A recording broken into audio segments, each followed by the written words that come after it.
Okay.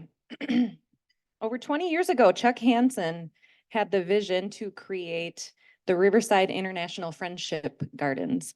Today, Chuck and members of the planning committee will share the exciting plans to create a Ho-Chunk garden in Riverside Park. Sponsored by our DEI committee, this project has been approved by our club's board of directors as a project of the Rotary Club of Lacrosse. Now let's learn more about these plans, and please help me welcome Chuck Hansen, Judd Steinbeck, and Tracy Littlejohn.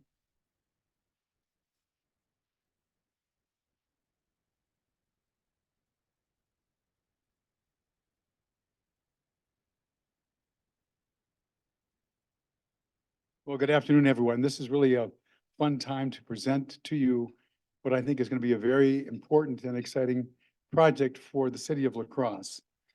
The Riverside International Friendship Gardens, of course, have been a part of our community for some time.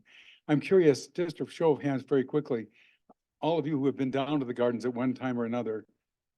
Well, maybe a better question would be, who hasn't been down to the gardens at one time or another? The gardens are designed to be a place of beauty, celebrating diversity that we value. There's value in every culture we can learn from. Now, it's comprised of about 2 acres, and we currently have 7 sister cities represented in the gardens. But at the very beginning, when we started this project over 20 years ago, we wanted to have a garden that would celebrate the Ho-Chunk Nation. But we couldn't do it right away because, as you know, we had a large cement Indian in the park. And that was perfectly appropriate. I mean, 50, 60 years ago when that was put in, it was part of a Chamber of Commerce project through a lot of cities along the Mississippi. But it was never designed to represent the Ho-Chunk. The Ho-Chunk were not consulted. It was not a part of their culture. And to create a garden around that statue would have been totally inappropriate. Now that it's been removed, it presents a wonderful opportunity to celebrate the Ho-Chunk culture at the pinnacle of the park. All 3 rivers come together at that point, which I think is really important. Now, for over 2 years, we've been in discussions with members of the Ho-Chunk Nation. And I've told them from the very beginning that whatever is going to be in this particular garden has to be what they want to represent their culture. We'll try to facilitate it, but they are making the decisions as to what would be appropriate for the gardens. And you know what they wanted to have? They wanted to have flowering natural plants and healing plants from this area. And instead of having a sculpture that would honor a chief or a warrior, they are choosing to honor a native healer. And you'll learn more about that when you hear from Tracy Littlejohn. To give you an idea of how it sets up, here's an overview of the park. It shows you in color where the new garden will go. It's going to be west of the Cameroon Garden, and you can see the overall location in the park. So at this point, we're honoring the inspiration that we're getting from the Ho-Chunk Nation. Tracy Littlejohn has been the essential partner in this project. We've met with members from Black River Falls. In the prior administration, we had the head of their public affairs, their head of their DNR, the head of their agriculture, came down to consult with the local representatives, which were Tracy Littlejohn and others from the local regional office. But Tracy has been the key person in this effort. She's also the historian on Ho-Chunk with our local La Crosse County Historical Society, and she sits on the La Crosse Parks Board Commission. Tracy, thank you for being here, and please give us more background on the importance from the cultural standpoint of the Ho-Chunk. Thank you.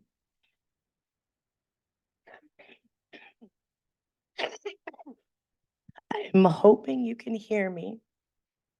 I am still dealing with laryngitis. Um,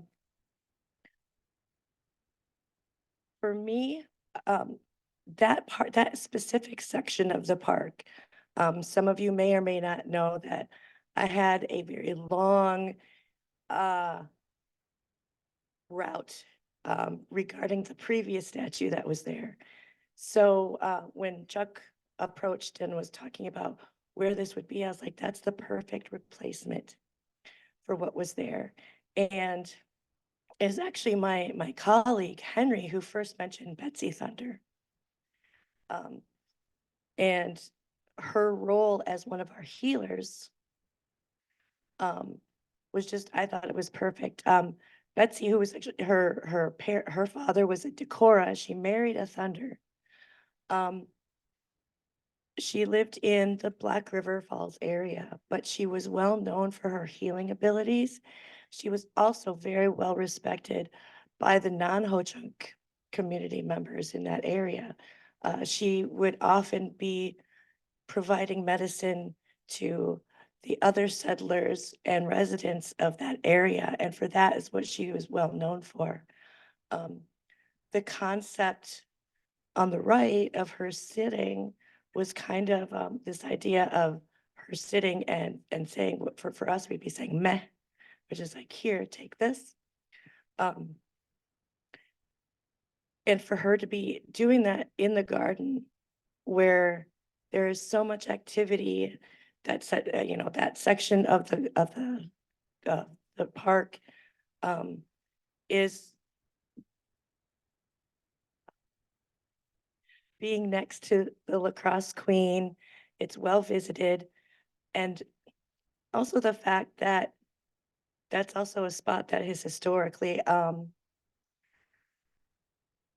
hard for a lot of Ho-Chunks who know our history, because that is a spot where we were put onto boats to take us away to a different reservation. So for her to be a healer and be represented and representing healing and friendship in the garden, I think is just a perfect way for both the International Friendship Gardens to say, we want something, we want to offer this way of healing for our communities. And by representing Betsy Thunder is showing not only the way that we've always been taught is to share and to respect each other, but also represents the matrilineal power of Indigenous people. Our females have always been well respected. And our ability to heal has been respected. And we still have these healers.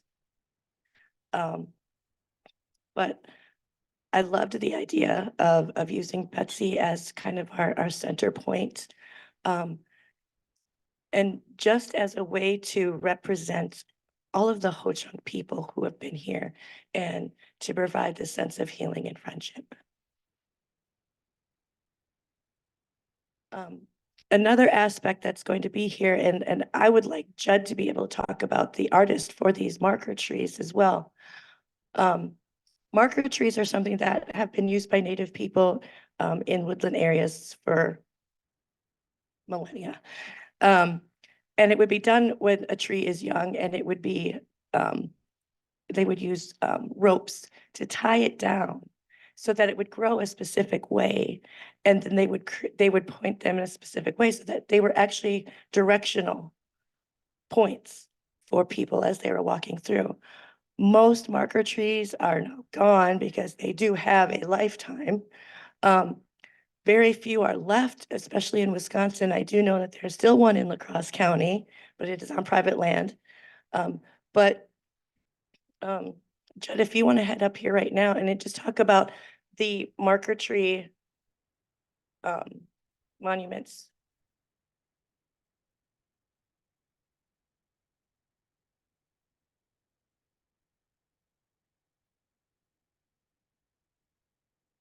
Hello, thanks for having me. I do want to say that when you were speaking about this site in itself as being a place where Ho-Chunk people were forcefully removed from the area, and then to offer the image of Betsy as a focal point of healing in this community, I got the chills, and it was just reaffirmed how important this project and how beautiful this project is. So I think that's worth noting. The trail marker trees are really these incredible features, and we had been working with an artist who has become the world's leading expert on trail marker trees. And so he's really driven this part of the project. There are all kinds of trail marker trees that tell people different things, or that have historically told people different things. For example, there was a trail marker tree that marked the midway point between Lake Michigan and the Mississippi River. There are trail marker trees that point you in the direction of good foraging grounds, good hunting grounds, to another town or village or whatever. And so they are really these spectacular ways of guiding people through the natural environment. And so we really want to represent them in the garden, as well as kind of directing you through the garden as an extension of the Ho-Chunk Garden throughout the entire space. So. Thanks, Jed. So here is an example of one of these trail marker trees. So the person Jed referenced, who was one of the experts on trail marker trees, is also an artist, and he works with bronze. And this is one of his bronze marker trees, trail marker trees. We are looking at having smaller versions of these in the park. Now, the unfortunate situation that we're in is that the artist who makes the trail marker trees and also does other bronze is now in hospice. So we are unable to further commission him to do the sculpting. So we are currently reaching out to other Native American sculptors to be able to do the sculpture of Betsy Thunder, but through Jed's good heart and his family's good heart, we are still having some marker trees that we'll be able to have installed into the park that were created by the artist Dennis Downs. Okay, thank you. Well, let's talk a little bit more about garden design. Judd, if you'd come back up, please. Judd Steinbeck is with Ecosystems, and I want you to all know that they're donating their design services for the project because they feel so strongly about it. So Judge, thank you for your work with the project, and give us a little bit more idea about what we're talking about in the garden design. So as it turns out, right adjacent to the Cameroon Garden, where the Ho-Chunk Garden will be going, is already a border planting of quaking aspen trees, which happen to be native trees that also happen to attract beneficial native insects and are very pretty. And so it couldn't work out better from our perspective. To that, we plan to add a barrier transitional space, and we're going to include cedar trees that are traditionally used in like sweat lodge ceremonies, and are also native and also attract all kinds of native species, as well as dogwoods. And so that will create a really nice transition from Cameroon into the Ho-Chunk Garden. All of the design process has been driven by the Ho-Chunk. So in our firm, Coulee Region Ecoscapes, we came up with a preliminary concept, and then that was vetted by the Ho-Chunk Nation and their ag specialists, their herbalists, their botanists, and they came back to us and said, hey, change this, we'd like to add this, let's put this in here.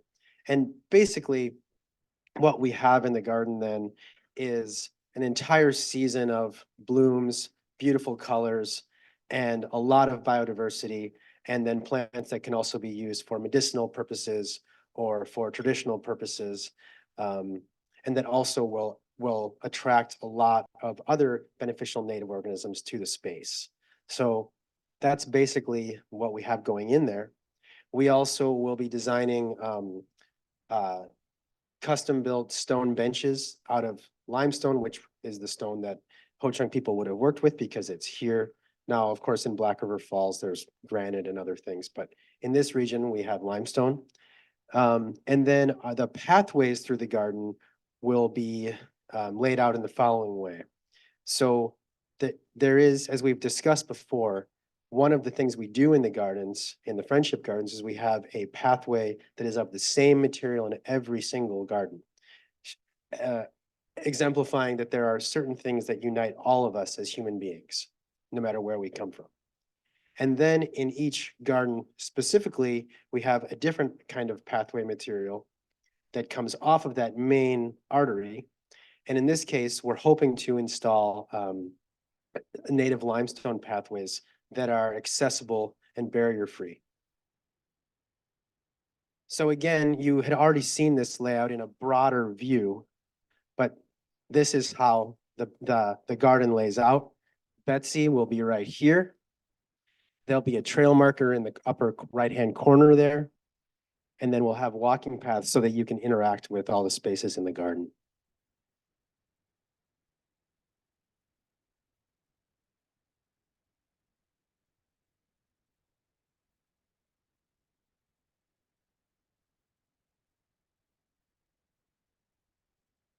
I think that might be it.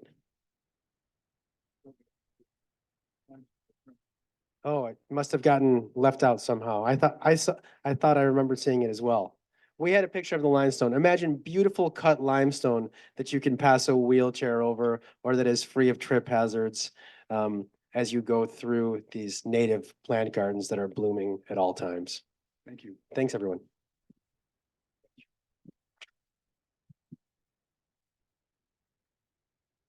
So let's take a look at the timeline, and it is a timeline because there's so many variables. Just a few days ago, literally this week, we found out that the artists that we had been working with and talking with and getting advice from suddenly had gone into hospice. And this one of those things that just you can't plan on. Right now, if everything had gone according to plan, our club member Val Shute would have been here because he's been very involved with the technical planning of the garden. And we wanted to share with you some of the things that go into the background of these things that rarely are you aware of. This includes a hydraulic study. Believe it or not, we have to have not just one, but 2 hydraulic studies to determine what would happen to the statue of Betsy. She alone is 450 pounds, and she's going to be sitting on a huge platform that's anchored in the ground. So I guess I know what's going to happen to Betsy in a flood, nothing, but we have to satisfy the government and have not just 1, but 2, because we have the La Crosse River right next to her in the Mississippi. So we are in the process of getting 2 hydraulic studies, and Val could have given you all kinds of details on that if you wanted to know, but just an idea that we're so much more to these projects than meet the eye. And that's why we are dealing with a timeline. Now, the dark purple indicates what would be plan A, what we really hope to do if everything goes smoothly. But we recognize that this garden may take more time, and it's not unusual for these international gardens to take a couple of years before you realize and kind of can find completion to a garden. But actually, when you think about it, gardens are never totally completed. But this would give you an idea of what we're looking at. The plans are in place. The Ho-Chunk Regional Council has approved the plans, as has the Riverside International Friendship Committee, as has the Parks Department, as has the Parks Board has given us provisional approval pending this hydraulic study. And that's going to take some time. We probably won't be able to go before the Parks Board until April, just because of the time it takes to get all of that complicated work done. It goes from the hydraulic engineers, then the Val's office to do calculations, and then to a structural engineer, hence the extra time. Our fundraising efforts are going to continue throughout this year. Obviously, we can't do the garden until we have the finances to support the garden, and that's going to mean individual support. It's going to mean funding through foundations and through corporations and others who want to see this powerful expression of community and healing that you're hearing about today. The sculpture, as Tracy mentioned, we are now looking at 4 different Native American sculptors. We're in the process of discussing the project with them and seeing what would be the best fit for our area. So that gives you an idea of the overall project. Now here's some estimates as far as the cost. The overall garden cost by the time we're done, we're estimating at $350,000. That may be less, but that's the estimate that we have right now. And you can see the biggest expense is the bronze statue for Betsy. But we'd be happy to answer questions about the specific budget items if that's something you want to inquire about. Supporting the project, of course, obviously, your financial support will be welcome. This is considered a Rotary project now, and that gives us the opportunity to talk to other Rotary clubs and to work on getting a matching grant through our district foundation, which is wonderful. We're going to hope to pursue that. But beyond that, it's going to take efforts from foundations. It's going to take work from individual corporations and individuals who are non-Rotarians who want to support the gardens. So how can you support the project? Well, you can support by helping financially. You can support by just agreeing to volunteer to help out. And if you're interested in working on the project, please see me or Sarah Arndt-Beyer. And I want to thank Sarah for all the work she's been doing. She's a member of the Riverside International Friendship Board, and she has been writing grants and due to her efforts, we're going to be able to get additional funding for the garden. So thank you, Sarah. You also may know people that are non-Rotarians. Maybe it's your company that supports projects in the community. Maybe it's other individuals or families. If you'll just let us know, we're not asking you to have to make the ask yourself, but if you'll let us know who we can contact, we would be more than happy to do that. Because we do believe in diversity. We believe from the beginning of the gardens that there's beauty in every culture and that we can learn from every culture. And we believe that as indicated, that the paths that are the same throughout the gardens represent the fact that we're all part of the same good earth. And we all have a responsibility to it for ourselves and our posterity. So please join us in making this a reality. This garden especially will make a powerful statement about La Crosse, about healing, and about friendship and community. Thank you very much.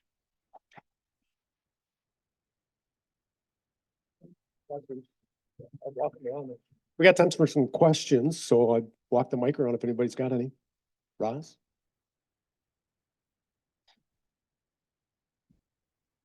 Not a question. Well, actually a question in a way. This is very personal to me because that's where I started working here in La Crosse. And I came to that place, that's where I worked. And I have dedicated the rest of my life to honoring my husband's memory. And I have parts already in the garden. And that stone, one of those stone benches honors my husband's memory. So it's personal to me. And I am going to challenge every single one of you, because this has been a Rotary project from the very beginning, and this particular one, to reestablish what we want this city to be. So I'm going to challenge every one of you up to $5,000 to put forward to the statue. And Chuck and I have already, he's very persuasive, and I'm hoping I can be as persuasive as he is, because this is a signature piece.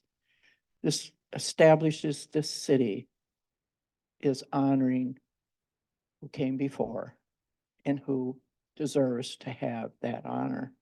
I am very pleased to be part of the project, and I hope we can also participate with Judd, because we are in the environmental committee, and we are doing pollinators ourselves, so we'd love to be a part of that. So that's my challenge to every one of you. Give what you can, and I will match you up to $5,000. Thanks, Roz. That's great. Thank you, Roz. Hi, my name's Sue Durkee. Great presentation. Are you going to have some education? Because I feel like I've tried to read and keep up on things. I had no idea people were loaded on boats and taken out of here, and I'm sorry for that. And I'm sorry I didn't know, but I hope that we can have some plaques and stuff too included in things. Sue, that's a great question. Absolutely. We want to have education around Betsy, around the trail markers. And one of the reasons that we're trying to have trail markers that start at that garden and will go periodically through the gardens is that when you go through the gardens, you're going to be constantly reminded, you were not here first.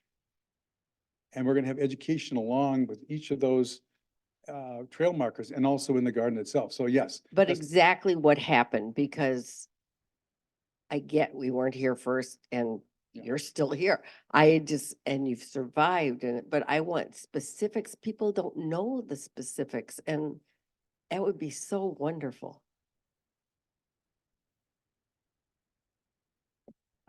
One possibility that, I mean, we haven't really talked about it yet, but one possibility would be something that I worked with Unalaska School District is to have the QR codes that would take you to a website. And while there is not, I don't think there's anything regarding the removal, that specific boat removal.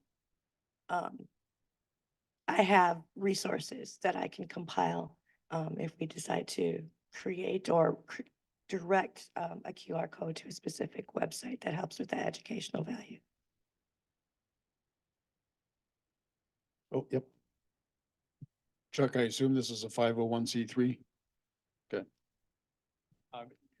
If gifts are given to the International Gardens, that is a tax exempt organization. And also Rotary gifts are going to the our district Rotary Foundation, often called our charitable trust, which is also a tax exempt organization.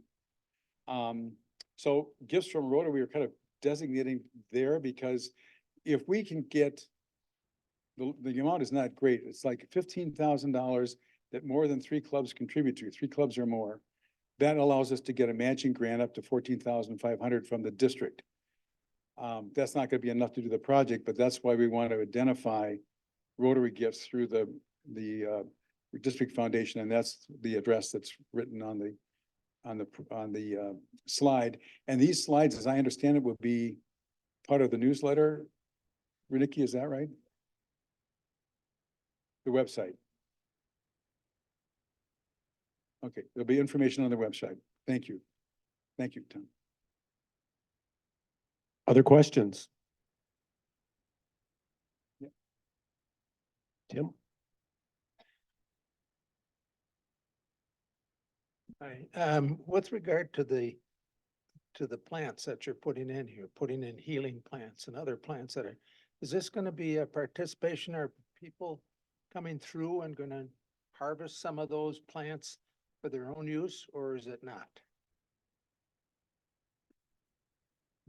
So what I can tell you, I don't think that we're going to advertise for people to come in and take plants from the garden. However, I know that the Ho Chunk and Tracy is kind of leading this, are going to be involved with care and maintenance of the garden. My family has also personally vouched to make sure that the garden always looks good.